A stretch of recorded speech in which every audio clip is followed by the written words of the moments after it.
Hello, you spicy bean. If you guys are new, my name is Harriet. Welcome in to my channel. This year, I just took reading to the next level. I've always been a reader, but something happened this year and I went feral mode. And somehow in the first 6 months of 2024, I have read 40 books, and this is not all of them because I started the year off on my Kindle. So I want to run you guys through every book I read, which ones I recommend, what my rating was, and hopefully you can leave with some book recs. So the first book I read was The Golden Couple by Greer Hendricks and Sarah Pekkanen. This book is kind of a thriller mystery. It centers around this therapist called Avery, and it's very clear that she has odd therapy techniques. And then there's a couple, Melissa and Matthew. They're like the golden couple. They're the perfect couple. But as you kind of go through their therapy sessions, you learn that things are not as they seem and you uncover their story. I remember there being pretty cool plot twists in this book, but I did only rate it at 3 stars. I thought it was good. I would recommend it if you just want to get back into reading, but it was nothing special. I honestly hardly remember it. The next book I read was Icebreaker. This is a viral TikTok book. If you guys have come to my channel before, you already know the beef I have with this book. Now, let me be clear. I don't want to yuck anybody's yum. I really support people reading whatever makes them happy. These are just simply my opinions. Stassi is an ice skater. She seems very type A, a little uptight, and there's something happens at their university where the ice hockey team and the ice skaters have to share one rink, and she meets Nate Hawkins, who is an ice hockey player, and basically it's their romance, their love story. It is literally has no tension. Like, I didn't like the writing. If I could give a book 0 stars, I would give this book 0 stars, but I did give it a 1. I think that a lot of people love this, and I can understand why. Definitely easy to read. I just found it like really descriptive, but not in the good way. Not a lot was happening. The whole book felt like one single running thought, like one piece of inner monologue. Anyways, I did not like this at all. The next book I read was The Summer I Turned Pretty, because I watched the TV show and loved it. Like, I ate it up. It's about Isabel, but everybody calls her Belly, and every year her family goes to stay at this holiday house with another family. The mums are like besties and they have kids, Jeremiah and Conrad, and it's kind of like a coming of age story where Belly tries to figure out who she likes. There's a little love triangle situation that kind of happens. The TV show was so good, and I never say this, but I actually think the show was done better because the setting in this is like incredibly important. The beautiful beach house, it's at in this beach town called Cousins, and like I think visually seeing it was so much better than reading it.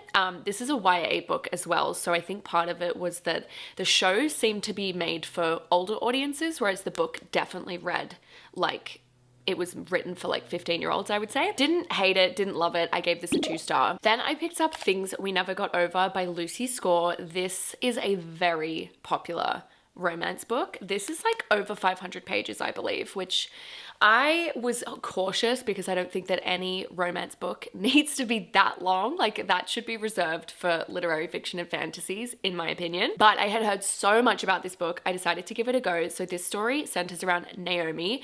Naomi shows up in this small town called Knockemout. She's run away from her wedding. She's obviously got a lot going on, and she bumps into this guy Knox, who's this very grumpy bad boy barber. I think he's like in his 40s and Naomi is in her 30s, which I really liked reading about older characters, and you kind of explore her relationship to this small town, and then obviously it's a love story as well. For me, this book, it wasn't super hard to read. Like, I didn't hate it when I was reading it, but it felt very dragged out. I didn't love the writing. I also didn't love the characters. Like, the guy Knox was just kind of an asshole a lot of the time, and it was very obvious to me that it was a sexual relationship. Like, I didn't really believe the emotions, quite smutty. Like, I remember there being a part where he was just looking at her tits and I don't know. For me, that's not romantic, but to each their own. I rated this book a 2 stars. I sound like a hater. I'm just very brutal with my ratings, especially when it comes to romance. The next book was our book club pick, I believe, for February, and it's Before You Knew My Name by Jacqueline Bublitz. This is an Australian book. It's, I think, a debut novel as well, and this book was really cool. It centers around Jane Doe. We don't actually find out her name, I believe, until towards the end of the book. She is dead. it's made very clear very quickly. That's not a spoiler. And she's a young girl who has just moved to New York City and was murdered, but we don't know why. And we also get another perspective of this girl, Ruby. She's actually in her 40s, I believe, and she is also in New York, and their stories intertwine. We figure out kind of what happened to our main character and how she died. We figure out what her life was like, the relationship she built along the way, and then also we go back to her past as well. What I loved so much about this book is normally when you're reading a crime or a thriller or a mystery book, it centers very much on why did this happen? Who killed this person and why did this happen? But this book had a really interesting perspective where it really analyzed the media's role in young women being murdered and also the glorification that we give to the murderer.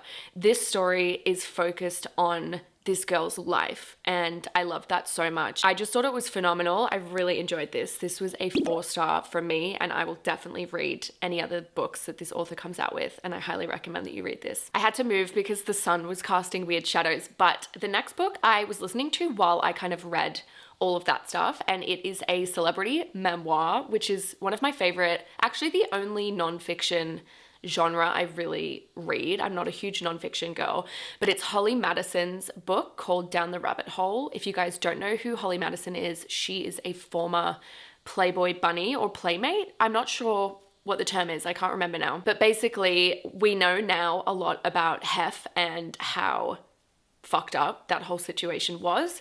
But at the time, back in the early 2000s, when I was like really young, I remember watching Girls of the Playboy Mansion and thinking it was just fascinating. And so I was really interested to learn about her experience. This book was great because you do get a lot of tea. Like if you want to just feel like you're chatting shit over a glass of rosé with a gal pal, it's a great book for that. But what I will say is that she really lacks self-awareness. Like truly, it's kind of wild to witness. Enjoyed it for entertainment purposes. I rated this one a 3-star. The next book I picked up is The 7-Year Slip by Ashley Poston. This is another kind of TikTok viral book. This is a romance book. Clementine is living in her aunt's apartment and she is a book publicist. She's really overworked and she kind of just feels like her life is at a crossroads. And then one day she gets home and she realizes that she's walked through the door to her apartment and has gone back 7 years in time.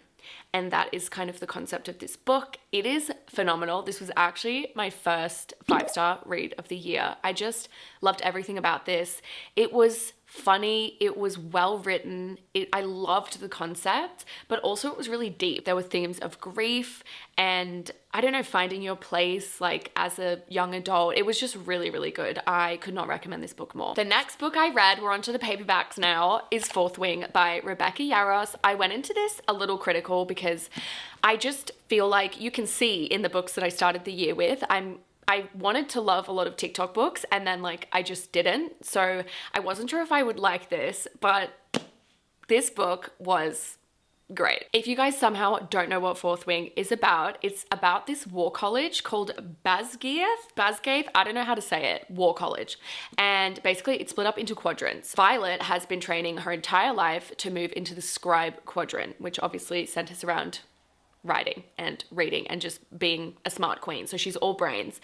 But when she gets to the war college, her mum, who is the general, and she's very cold and hard, her mum orders her to go to the writers quadrant. Now the writers quadrant are the students who learn how to ride dragons. The writers quadrant is just like hectic. A lot of people die because the trials that they have to go through to succeed and finally get a dragon are intense. They have to like scale cliffs, fight to the death. It's nuts. So it's basically Violet's story. Will she survive? And along the way, who will she run into? There's a little romance, there's some friendship, very fun. 4 stars for entertainment value. It's not the best written. It's not the most complex world. You can definitely, if you look for them, you can find the plot gaps, but I just didn't think too deeply about it. This was fun. Then I picked up Alice Michelade's new book, The Fury. If you don't know who this author is, he wrote The Silent Patient, which is one of my favorite thrillers. It just has the most insane plot twist, but this book is about a group of people who go to an island in Greece. The island is a private island owned by Elanor, who is a former movie star, and our author actually tells the story as if he's sitting you down at a bar. He's like, listen up, let me tell you this little story about this time that I was invited to this Greek island. And basically somebody is found dead, and this story takes you through and kind of explains what happened. I can't really say much because I really don't want to give anything away, but I liked the essence of this story, but there were a few things that I really didn't like, which I can't say because, as I've mentioned, it really will ruin everything. I believe I gave this a 3-star. Yeah, I gave this a 3-star. I was a little disappointed by this just because I think he is so amazing. So this felt like a bit of a letdown. It was a little slow. Then I jumped back to an audiobook. I like to have one going while I read other books, and this one was I'm Glad My Mum Died by Jeanette McCurdy. I'm sure you guys have heard of this book, but Jeanette was on iCarly, which I think is how most of us would know her. She was a Nickelodeon star, super talented, great singer, great actress, and then she kind of fell off the face of the earth. This is her story, basically talks about her childhood, a lot of trauma, and specifically her relationship with her mum, who obviously is now dead, and she's reflecting on everything that happened to her. This book was incredible. It definitely is heavy. Like, you just feel so sad for her and for child stars in general. Like, I just think, especially now that so many stories are coming out, you just can't help but, I don't know, I just don't understand how any of that was allowed to happen. But anyways, I rated this book a 5-star. I know some people don't like to rate memoirs, but I love to rate all books. So I thought this was well written. I actually listened to her. She was the narrator of the audiobook, which again, same as the Playboy Bunny book, it felt like I was sitting down for coffee with her or something. It felt very personal. Then I read Iron Flame, which is the sequel to Fourth Wing. There are many more books coming. I think the next one is actually coming out in a few months, which I'm very excited about. But can't say too much about what this is about because obviously it is a sequel. I didn't like this one as much as the first one. I felt like, because she released both of these books in one year, in the same year, which is honestly insane. And it kind of shows for me. This book felt very rushed. Also, the miscommunication in this book was just like, I wanted to bang my head against a wall. It was so frustrating, but I love this world. So I think I rated this a 3.5 stars. Enjoyed it. Definitely worth reading because I want to keep reading the series, but I wish that she had taken her time writing this a little bit more. Then we begin the ACOTAR journey. If you guys somehow don't know what ACOTAR is about, this is Cod of Thorns Roses by Sarah J. Maas. It is one of the biggest series of all time. It centers around this human called Feyre. Feyre lives with her family in a cottage and they live in poverty. She basically takes care of them all. She's living with her dad and her 2 sisters, Nesta and Elaine. And Feyre basically is responsible for keeping them alive. She goes out to hunt for food. She does everything around the house. Her sisters are pretty useless. Her dad is pretty useless. Nobody gives a fuck. I don't know. They just like don't help her. And one day she's out in the depths of the forest because as the winter encroaches, she has to go deeper and deeper to find meat. She comes across a deer, but she also comes across a big wolf, and the wolf looks like it wants to kill the deer. But Feyre needs that deer. So in order to kill the deer, she has to kill the wolf. And it turns out this was the wrong wolf to kill because the wolf is not just a wolf. Let's leave it at that. In this book, there are fairies, there are mythical creatures, and this book kind of explores that journey. I actually can't believe that people don't like the first book. I gave this a 5 stars. I love this so much, maybe just because it was my first proper I don't know, Fourth Wing is a fantasy, but this feels different. I loved every second of this. I could not put this book down. Then we have another audiobook, which I listen to every night with Ethan. We listen to the Harry Potter series, the Stephen Fry narrated series. It's so good to fall asleep. We finished Goblet of Fire, a classic. I'm not gonna talk about this. You have literally all at least heard of what Harry Potter's about, but this is a 5-star. Every book in that series is a 5-star for me. I absolutely love it. While we were working through that, I finished Acord of Mist and Fury. This is the second book in the ACOTAR series. This book was phenomenal. Everybody says that this is the book that is like the best in the series, the one that you need to read. I loved it so much. I really did. I actually loved it equally to the first book though. I literally cannot say a single thing about this book because it will spoil the entire plot, but loved it, 5 stars. Then I read 1,000 Boy Kisses. This I read for a reading vlog, so I'll link that up here for you guys if you want to go and watch it. This book was a very viral TikTok book.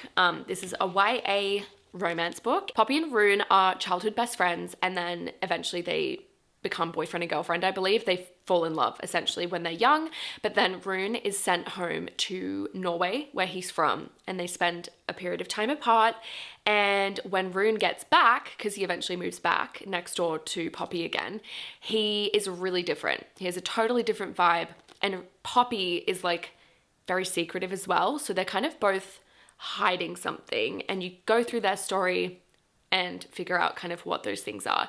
I think I would have loved this book when I was younger because it is a YA, but for me, having read a lot of other books, like, I don't know, this just wasn't for me personally. I can absolutely see why people love this book though. Super easy to read, not particularly complex. I think I read this book in like 3 hours. I gave this book a 2-star.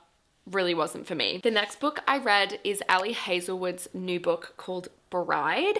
I know a lot of people love Ali Hazelwood. I have read one of her books and I didn't really like it very much, but I was excited to read this because it was pitched to me as her first fantasy book, but this book is definitely a paranormal romance. The book starts with a wedding, and it's a wedding between Misery, who is our female main character. She's a vampire, and the alpha of the werewolf pack.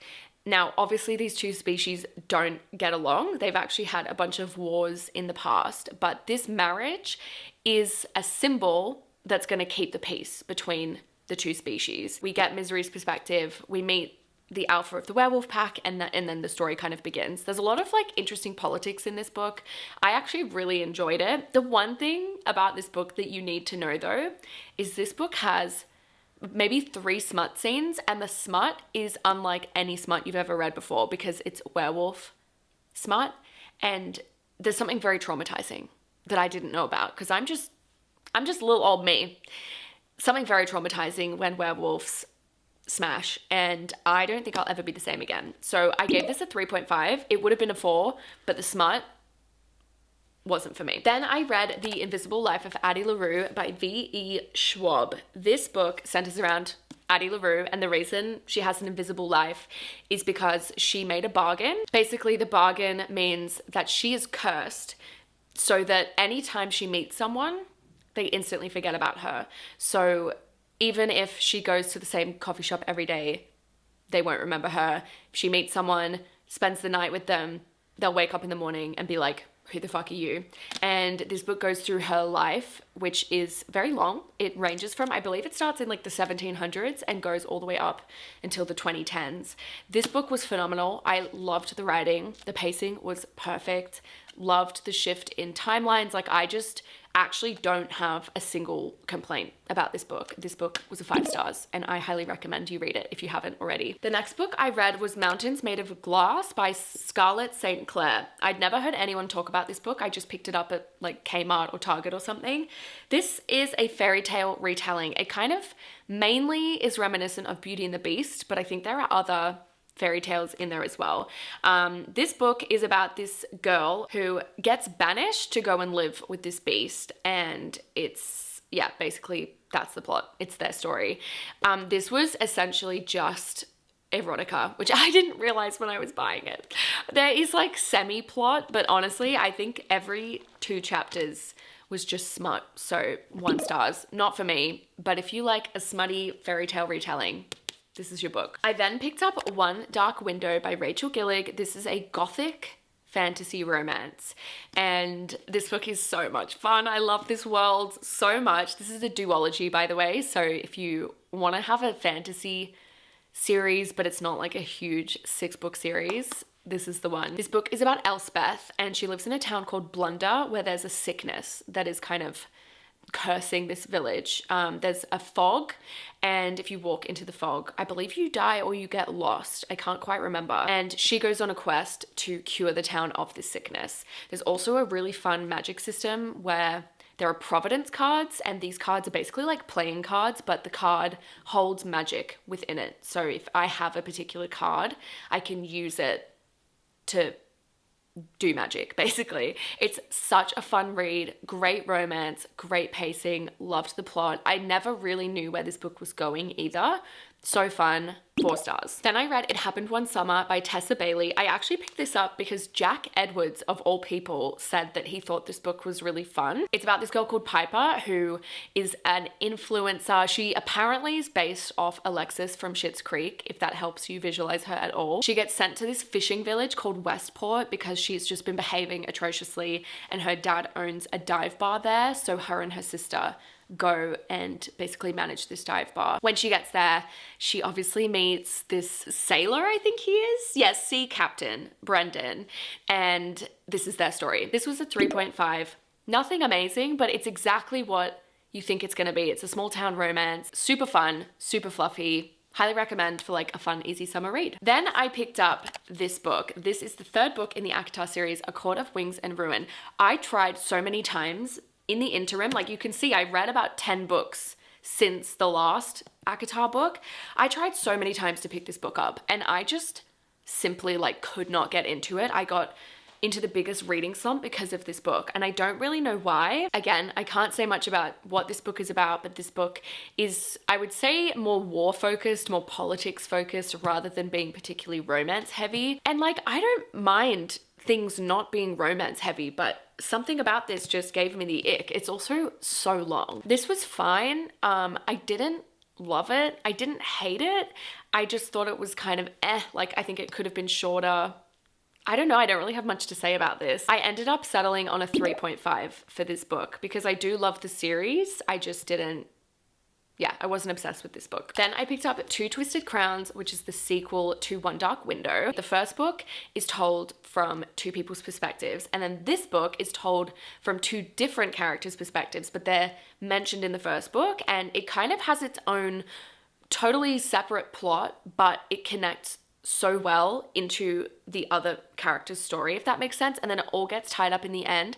I just thought this was perfect. Like, I've never read a duology where things were done just so well. This is how you write a sequel. So good. It was a 4.5 from me, so close to being a 5. I just didn't get the 5-star feeling, but couldn't recommend this duology more. Honestly, I loved it. The next book I read is Red Rising. My friend actually has my copy right now. This book was my book club pick. So I have a little book club over on my Instagram in like one of those broadcast channels. If you just go into my profile, you'll find it. Darrow lives on Mars, and in this society, there's a very blatant class structure, which is based around colors. So at the top are the golds and at the bottom are the reds, and Darrow is a red, and we get his perspective living down in the mines and drilling day in, day out. You kind of get the sense of community down there. Something happens and Darrow is exposed, I suppose, to this hierarchical system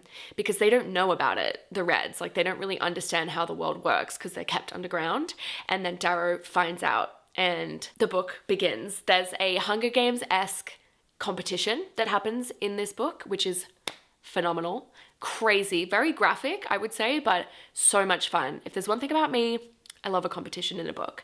I loved Red Rising so much. I was so surprised because I don't see myself as a sci-fi girl, but it was so good. I gave this book a 4-star on Goodreads, but I would say it was a 4.5. I just thought it was phenomenal. Then I picked up Magnolia Parks by Jessa Hastings. This is another very popular TikTok book. It centers around Magnolia and BJ. They are in a very toxic on and off relationship, situationship.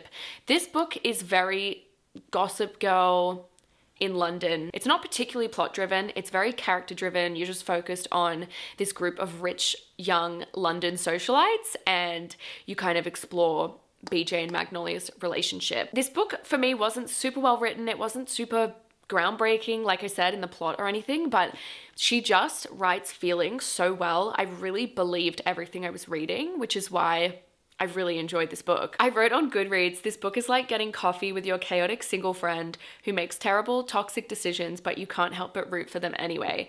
And period. That's exactly what this feels like. So I gave this a 4-star for entertainment value. Then I read the next book in the Acord series, A Court of Frost and Starlight.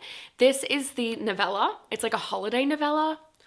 So you basically just get them preparing for the winter solstice. This book just felt very fluffy, felt like a bit of a waste of my time, to be honest, but I know some people loved this because you do go through so much with these characters that some people just wanted to feel happiness for a little bit. So I get why this book was maybe needed, but I didn't really like it that much. I gave this a 2.5 just because I didn't feel like it added anything to the series at all. Then I read My Year of Rest and Relaxation by Otessa Moshfegh. I don't know how to say that. I'm so sorry. This book is about a girl who lives in the year 2000. I'll just read you the back. It says, young, thin, pretty, a recent Columbia graduate, an apartment on the Upper East Side of Manhattan paid for by her inheritance. Our narrator has many of the advantages of life, but there's a vacuum at the heart of things. And it goes on, but that's basically the moral of this story. She essentially decides to sleep through the year 2000. And I found this book so boring. I know some people love this, which to each their own. I just didn't, there was not anything really happening. I didn't really connect with this character. I didn't like root for her. I didn't support her decisions. I didn't connect with the guy. I didn't connect with the best friend. Like I didn't connect with anything about this story, which I think is why, like I need something to latch onto, and this didn't really have it. And then for me, the ending was just like, what? Like thrown in there. I can't say anything more, but it's for sure worth a read if you've been interested in reading this, because I know some people do love this, but this is just not for me at all. I gave this a 2-star. Then I picked up my trusty crime thriller author, Dervla McTiernan. I love most of her books so much. This one is The Murder Rule, and the back is really interesting. I'm just going to read it to you. They think I'm a young, idealistic law student, that I'm passionate about reforming a corrupt and brutal system. They think I'm working hard to impress them. They think I'm here to save an innocent man on death row. They're wrong. I'm going to bury him. I think the back of the book, sells this more than the story itself. Like, I didn't hate this at all.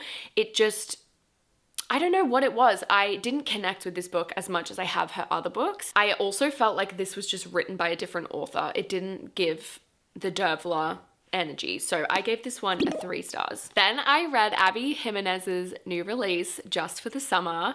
This book, so it centers around Justin, who has a curse, and he posts on Reddit that he's cursed. He posts on r/am I the asshole, which is so funny. That's how the book starts.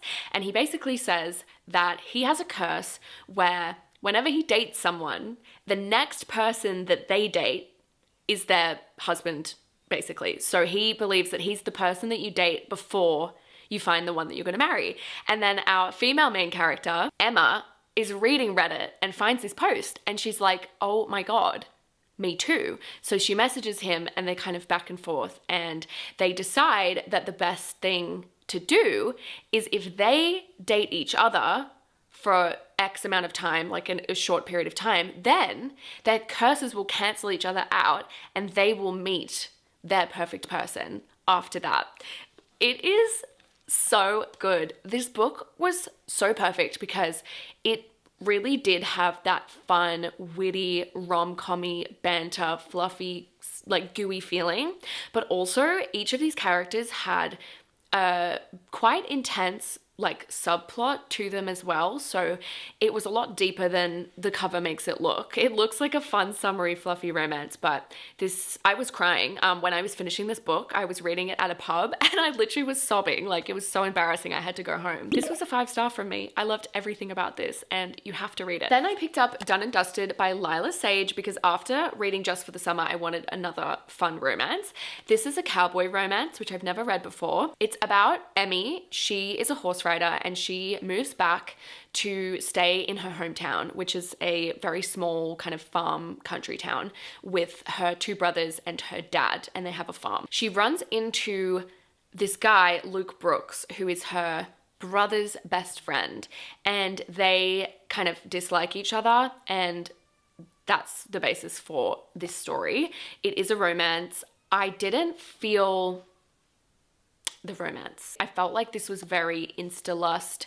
They just wanted to smash, basically, which is fine. Like, I know some people love that. It's just not for me. It was fine. It wasn't memorable. I won't pick up the sequel. Like, I don't know. I feel like what you see is kind of what you get. So if this is your vibe, I think you'll really like this. Some people love this book. Not for me. I rated this a 1 star. I rated this a 1 star. So I guess I really did hate this.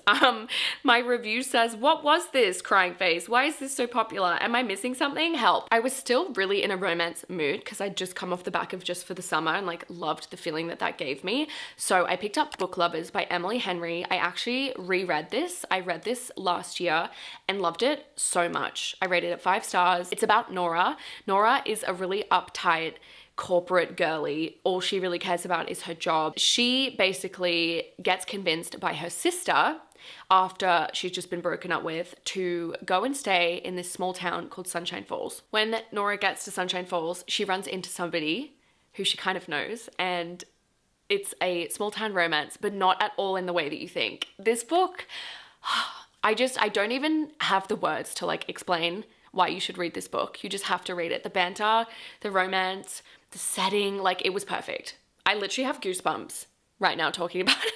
It might be one of my favorite books of all time. I loved it so much. 6 stars. Obsessed. The next book I read is The Serpent and the Wings of Night by Carissa Broadbent. I just lent my friend my copy of this book, but this book is best described as vampire Hunger Games. It centers around a girl called Araya. She is the adopted daughter of the Nightborn King, so he's very popular vampire vibes. She, however, is a human girl, and through some means, she ends up in a competition called the Kajari, and basically that's the Hunger Games element. So she has to verse a bunch of vampires as a human girl. She makes a very unlikely alliance, and the romance, the friendship, the vibes of this book, I really loved. It was fun. I loved being in this vampire world. There's a bunch of different like houses, so I don't know, the fantasy world was complex enough that it was really interesting, but it was also very easy to understand. I highly recommend it. It is a series, so I'm really excited to pick up the next book. I gave it a 4 stars. Then I read Get in My Swamp by GM Fairy. I read this for a YouTube video, which I will link up here. I'm not going to talk much on this. It's a Shrek erotic novel, basically. Definitely go and watch that video. I'm really proud of it. But I said this in my May wrap-up, but this book would be so fun to read on like a girl's night with a bottle of wine. But other than that, I don't recommend. Then I picked up Emily Henry's new book, Funny Story. I don't know if you can see how much I tabbed this book, but I loved it. I love this book so much. So this book is such a fun concept. It's about this girl, Daphne. She's a librarian.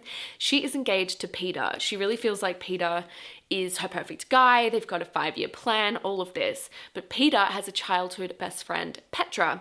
And Petra's never been a threat. But one day at Peter's bachelor party, I believe, Peter and Petra decide that they do actually love each other. Peter breaks off the engagement with Daphne. Daphne's left single, and Petra's boyfriend is also left single. He's called Miles. And so Daphne ends up living with her ex-fiance's ex-boyfriend, Miles, and it's their story. And it's so beautiful. I loved every second of this. It gave me all of the Book Lovers vibes. The dialogue was amazing. The writing was amazing. 5 stars. Loved it so much. Then I was over the romance, so I decided to pick up a thriller crime book. This is another Dervla McTiernan book called What Happened to Nina. It centers around a couple, Nina and Simon. They go to stay in Simon's family's cabin in Vermont, and only Simon comes home. And the whole book is a really interesting look at not only the story and what happened to Nina, but also the impact of a missing persons on the families, on both sides of the families, what happens when somebody is accused of something, and then also a really interesting look at the media and their role in crimes like this. Really enjoyed this book. I found it very Moorish. I couldn't stop reading it, couldn't put it down. Definitely not super groundbreaking or super memorable, but I rated it 4 stars because I found it really entertaining. Then I read The Last Murder at the End of the World by Stuart Turton. If you guys didn't see my May wrap-up, I have so much beef with this book. Dare I say I disliked this more than Icebreaker.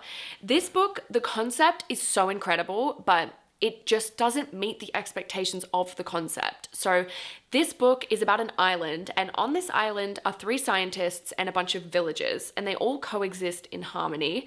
The scientists are kind of the leaders of the island, and then the villagers do all of the manual labor, but they all have a very beautiful ecosystem together. The island is surrounded in fog, and if they go into the fog, they die. And one day, one of the scientists is found murdered, is found dead, and the fog starts to encroach on the island. They don't know why, but for some reason, the death of that particular scientist has triggered the fog. And only one person can figure out what happened. And if they figure out what happened, the fog will not kill them all. So that's kind of the plot of this book. It makes it sound really interesting and like this really amazing island whodunit kind of thing. It just wasn't that. It was really slow.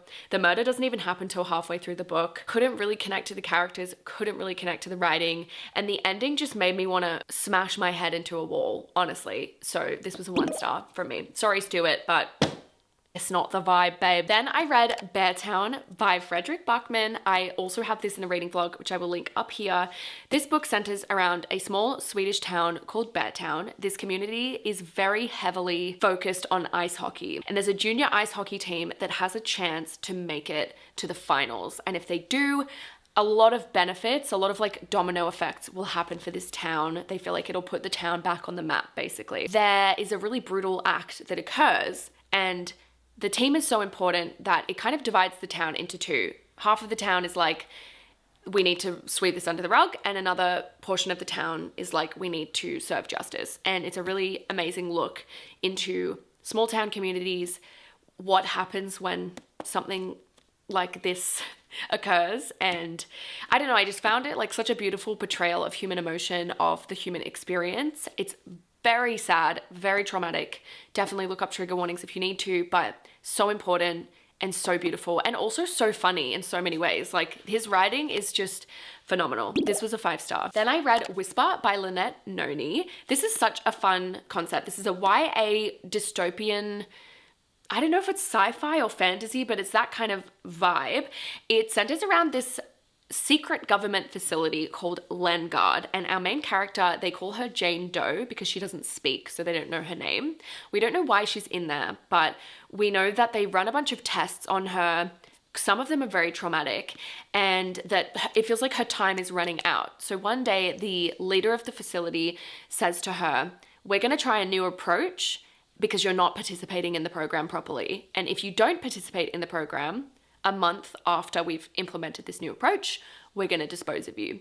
The new approach turns out to be a new evaluator, and he treats her with kindness, which she's never experienced before. That's the start of our story. So much fun stuff happens, but it ruins the entire plot. Like, once you find out why she's there, it feels like that's when the story really begins. I really enjoyed this book. I would highly recommend it. I did only give it 3 stars just because it was, I don't know, it was not super complex, but like fun. I don't know. It wasn't particularly memorable. I'm not sure I'll pick up the second book, but I did really enjoy it. The next 2 books I have just lent to friends last night, but the first one is Elanor Oliphant is Completely Fine. This book is by Gail Honeyman. It centers around Elanor Oliphant, who is quite a quirky, almost unlikable main character. She is very type A, does things by a timetable almost, and it's very clear pretty immediately that she does this as a coping mechanism because she's had a very traumatic past, and we explore her past, and we also explore the ways in which she grows. She meets a few people who really bring her out of her shell. It's such a beautiful, beautiful story because I felt like it made me want to not judge people based on first meeting them or first looking at them, because sometimes people can be rude to you and you don't understand why, but more often than not, I would say it's because they are going through something. Like, you just never know what somebody's going through. I loved the character development in this book. I thought it was absolutely amazing, and I loved the writing, so I gave this book a 5 star. So heartwarming, very sad at times, but just like a beautiful, beautiful book. It's definitely more of a character study than a plot-driven book though, so keep that in mind. The next book I read is The Cruel Prince. It centers around Jude. Jude is a human living in the fairy realms.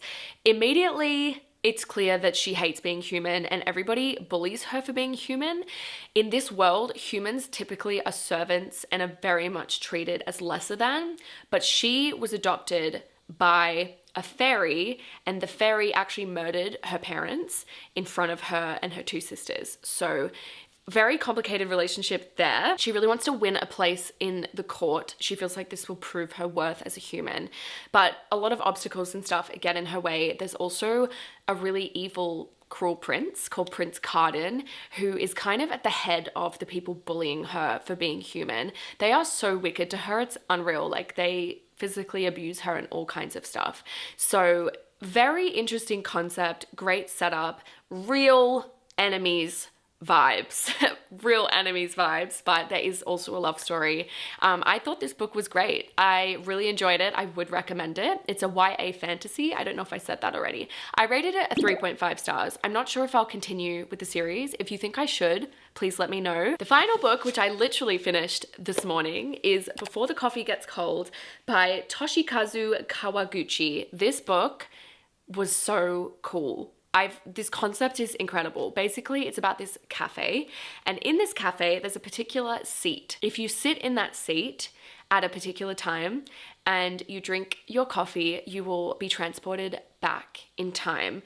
But the rule is you can only stay in the cafe. So you can't go and like visit your grandma in England. You have to only stay in the cafe, sit in that seat, and you can only talk to people in that cafe. It focuses on 4 stories, I believe, and it almost reads like 4 short stories, even though it is a continuous story with the same characters. Like, it does feel like 4 short stories. It's very simply written because it is translated from Japanese, but I loved it. I loved this in its simplicity. I thought this was heartwarming. I thought this was sad at times.